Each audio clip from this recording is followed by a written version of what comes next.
Hi, and welcome to another video. I am Sandy Rodriguez. At this channel and on this page, I talk about what it's like living with a traumatic brain injury and retrograde amnesia. At 24, I woke up from a deep coma and was in the hospital, and everything had been erased.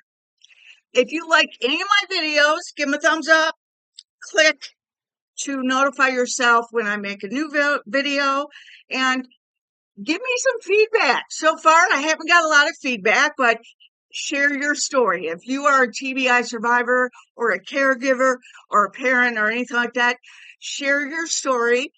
Ask me questions like, what was it like for your mom? Or how did, I don't know, ask. But I also have a story. My story is down there in the info, down on the ground, where I'm pointing in my living room. No, I have a story I'd like to share, all the stuff, and whew, what I'm right now, I want to talk about hormones, menopause, and traumatic brain injury. Now, I know that my periods after the brain injury, they started to get extremely painful every month. And I want to think that that is mostly because of the brain injury, because my brain was so injured everywhere. A lot of my damage was on the brain stem, which is right above the roof of your mouth, because that's where the hypothalamus is. I'm reading stuff so I get it right. That's where the heat center, the thermostat and everything is handled. It's a very small part of the brain. It's a very huge, I don't know how that's small, like the size of a kidney bean that you eat. How the hell is that so much? Anyways, so it went on for years, and to hopefully at the time uh, stop it or find out if taking my fallopian tubes would stop it. If it didn't, then the my gynecologist and I were going to talk about giving me a full hysterectomy.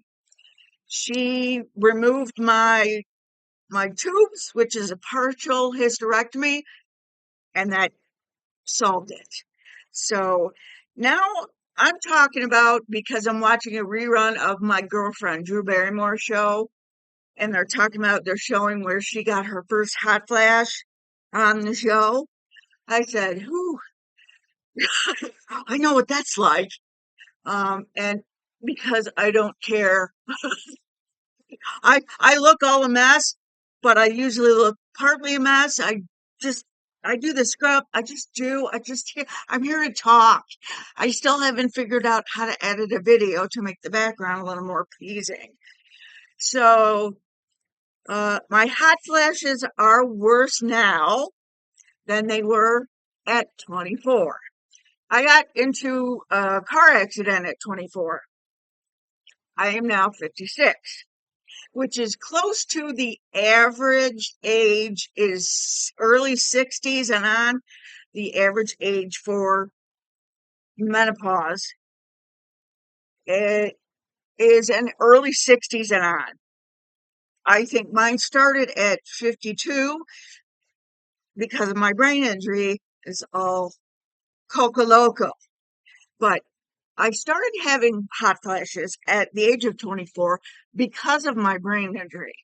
All those hot flashes for the years I dealt with them were because everything was loco and damaged and trying to repair it. And I'm confused, says hypothalamus. What am I supposed to do?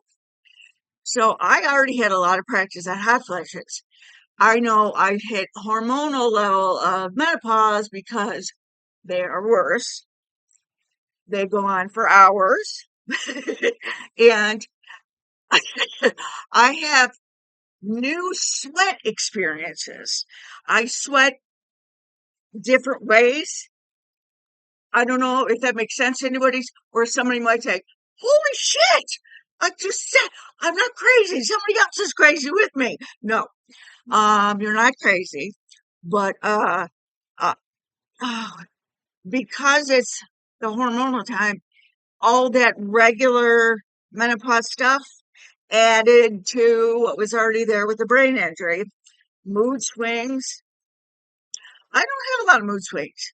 Actually, if I do, I control, I keep to myself. And if I need to talk, I do talk to my husband, Rob, on the phone with my mom, talk to my stepfather because he's awesome like that, or see the therapist that I go to. So I do what I can and learn what I can to help with me handling how my menopause goes. So I just wanted to share that because I was like, whoa. Oh, okay. Here's a little bit more about the body and the brain connection through hormones and with menopause. The hypothalamus, when menopause happens, low estrogen alters temperature control and triggers cooling actions. Kisspeptin neurons, that's kisspeptin, specific cells in the hypothalamus link hormone laws to temperature spikes. That's very enlightening. And then brainstem and insula, that's insula. These areas help process the physical sensations and signals that follow a hot flash. So, they're cool looking words. I'm obsessed with the brain and all the words and learning how it works without injury, and especially learning how it works with injury and how all that deals with remapping things for the day-to-day normal. So I'm going to leave it now here before I start talking in a circle. But thanks for hanging out with me and listening. Like I said, my story's down there, and have a good day, and no hot, no hot flashes. Carpe diem.